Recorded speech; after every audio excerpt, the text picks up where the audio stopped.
Good evening, Dr. D and Dr. Sistick and others who might see this. I am Connor Shuck, and this is my final assignment in the Master of Arts in Social Emotional Learning. I'm an elementary physical education teacher in Las Vegas, and I've had positions in special education and health prior to my switch to physical education. This is my 11th year teaching and 7th here in Las Vegas. I wanted to also thank the class group I've had the last 3 months. I was a newcomer and late addition to this group after taking the summer off this program. I appreciate the kind thoughts and discussions from all of my classmates as we have worked through this together. I'm sure having a face tied to whatever I've written helps a few of us out. I chose to pursue this degree program for a few different reasons. I had completed a master's from National during COVID in education and enjoyed the learning style and methodology received during those 10 months. Taking another graduate program has also long-term salary implications for myself. Although those reasons would be good enough, I simply wanted to be better for my students and give them the best opportunity for success at my school. As I have written about in the last 2 months during the discussions, I teach at a Title I school where we have our own unique challenges. 100% of our students qualify for free or reduced breakfast and lunch. Our diverse makeup of students is much higher than surrounding communities. Our homelessness rate is high, and the safety net for many of our students is only at school. I wanted to learn new ways to put my students first and allow them to find tools that would help them emotionally and socially. I wanted to give my students every trick possible to problem solve, express their identities, and become independent in the face of challenges they may struggle with. I see myself as a role model that not many of my students have. Gaining the trust of students as a male in a predominantly female setting allows me to teach my students much more than the physical education skills I am tasked with. Finding ways to help my students was the main goal of my pursuit of this degree. My research all came to answering one open-ended question. How do self-awareness activities impact 5th graders' behavior in a physical education class? But why is this important? As I watch students struggle to express themselves each day, I wanted to find the best way to help them help themselves. I wanted to not only find out what research says may help my students, I wanted the students to be active learners in exploring the feelings we have and how those feelings lead us to act around others. The study and teaching of self-awareness strategies led students to think more of others and showed more engagement in expressing their emotions. While behavior incidents did not decrease, the value in addressing self-awareness, emotions, and empathy allowed students to feel more engaged and cared for in their PE class and at school. All of my students need help and support. All of my school is low-income students. We are very diverse. Our behavior incidents at our school and in the district are high and rising. Our students need help. I wanted to research the best ways to find success in our students. What can we do to help our students learn to manage their behavior and understand that the way they control their emotions has a direct effect on their lives? What tools can we give our kids to make them feel that school is a safe and great place to be? My goal for students during this project was to give them new ways to understand their emotions. By creating new understanding, students could link their emotions and self-awareness to their behavior. Steps to this research included a pre- and post-survey on managing their emotions, use of an emotions chart before class, and direct instruction about empathy and emotion management, tracking of behavior incidents, and formative feedback throughout the 4-week unit. While researching evidence to support my own research question, there were common themes that became apparent.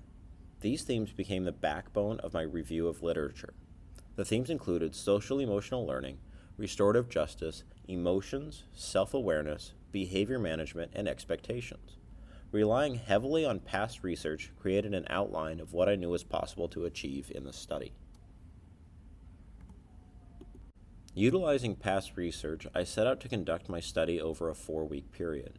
Students in this 5th grade group came to my PE class a total of 6 times. The students performed the survey during the first and last class. The beginning of each class was started with an emotions check-in utilizing an emotions chart. Students picked what emotion they felt and had the opportunity to share why when they were asked. Students then discussed empathy and decision-making and how our emotions affect our choices. The time spent conducting the sessions was relatively quick, as each class session only lasted a total of 50 minutes. Balancing the study with the curriculum that I still had to teach put a strain on each class. Each class had time spent on how they felt, and a discussion on how emotions are tied to the reactions to situations that may arise. Much of my analysis centered around the pre and post survey. The feelings of my students matter very much to me, and seeing them put into scores, how they value school, and the feelings of others was impactful. Over the course of the study, students stated they felt much more comfortable showing and talking about their emotions, both in class and in PE. They felt more valued by their classmates and myself over the course of 4 weeks, simply by sharing more. The shocking part of the study was that students seemed to disconnect their emotions and their behavioral choices over the course of the month, which was surprising as it was one of the main goals discussed in the aspects of the class. Further, the behavior tracking showed inconsistent data. Some days were great. Some days were much more challenging with spicy behavior from the students. There was no identifiable pattern of behavior through each class. The emotions check-ins each class were also interesting. The kids loved doing the check-ins. They loved sharing how they felt, but every day was all over the place. Most were happy one day and then sad the next. The research did not discuss why they were sad, but follow-up conversations with students clarified the answers I needed to better help them. The largest growth, according to the surveys, was with the students' willingness to communicate about their feelings both in PE and while at school. The students spent a significant amount of time not only sharing on their own feelings, but listening to others do the same. This created an environment of open communications that the students felt as well. Another high rate of personal growth was the value category of the survey. There were average scores on the pre-survey, but students indicated they felt very valued by teachers and peers following the study. The shift in class to open dialogue and sharing really seemed to hit a nerve with students as they felt more cared for when it came to physical education. I have noticed during the last few months following the study, students are much more interested in physical touch greetings such as fist bumps and hugs after the open dialogue about emotions was established compared to the hellos we would get beforehand. The last gain that was witnessed was the willingness to problem solve and reflect on choices in class. Although the behavior incidents did not go down, the ability to reflect on actions taken and the response to emotions was welcomed by many of the students, even after negative contacts with their teacher. Furthermore, students ask each class if they can do the emotions check-ins, not because it is required, but they now enjoy sharing how they feel and can better regulate their feelings. Overall, students felt more comfortable in physical education. Since the research has concluded, students are much more willing to be open about how they feel and show more maturity when in class. The research was not only interesting to conduct, but raised my awareness of how little changes can make dramatic and noticeable change in the well-being of students. I think the quote is accurate. I had no idea what might happen in my results, and it was clear in my limitation that there were many things I did not think of when planning the study. The limitations of the study revolved primarily around time and the schedule and logistics I had to adhere to. First, the amount of consent that was given by students and parents eliminated a number of students. This deficit was increased due to their chronic absenteeism that resulted in a sizable number of students not being able to attend PE classes. Secondly, the selected 5th grade class was paired at the last minute with a 4th grade class with wildly different behaviors. This led to class sizes over 60 students, making behavior management a challenge and may not have led to accurate behavioral incident numbers. The argument can be made that there are relatively small amounts of behavior incidents in each class when you look at the total number of students and their time in PE. Knowing this, the representation of behavior might be inaccurate. Lastly, students felt the way they did coming to their PE class simply because they felt the way they did. Students may have had a rough day in their general education class. They may have had problems at home. It is unclear to say why some days were better and some days were worse with their behavior because we, as educators, can only do so much when there are so many outside influences weighing in on the students each day. In summary, the students showed personal growth in the study, although not in the ways expected. I truly believe there would be a direct correlation between emotion management and the behavior incidents involved. Although this was not evident, the increase in self-value as well as the willingness to discuss emotions was a wonderful payoff of the study. The biggest takeaway from this 4-week research project and possibly the degree program is the realization that we, as educators, can only do so much to change students. We can teach academics and meaningful lessons in SEL, but if the student priority is not what we think it should be, they will not flourish in what we are asking them to accomplish.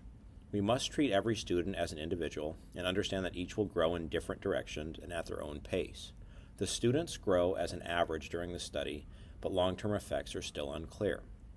I was very surprised by how my students responded to the research month. Each were very willing to do emotion check-ins and were eager to share at a deeper level. My goal was to link behavior, and it seems like the students went out of their way to not make the connection, even though it was discussed repeatedly. I enjoyed the project with this group of students and want to include more in my class. The understanding gained from the research opens the door to further study. Doubling or tripling the amount of time spent on the same research question would be interesting to see if the results stayed consistent or got better. Increasing the amount of time spent each class on SEL concepts would only lead to positive change, and a change that would be fascinating to see.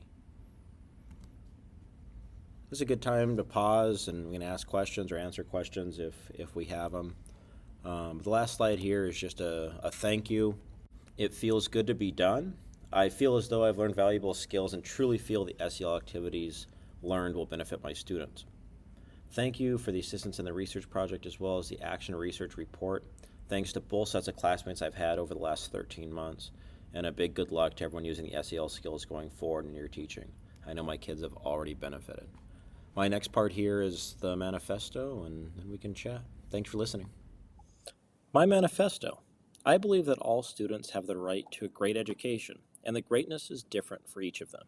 I am lucky enough to teach not only physical education, but teach the life skills my young, diverse students need to find success and their own greatness in life. All I want each year is to impact that one student who needs support in the worst way.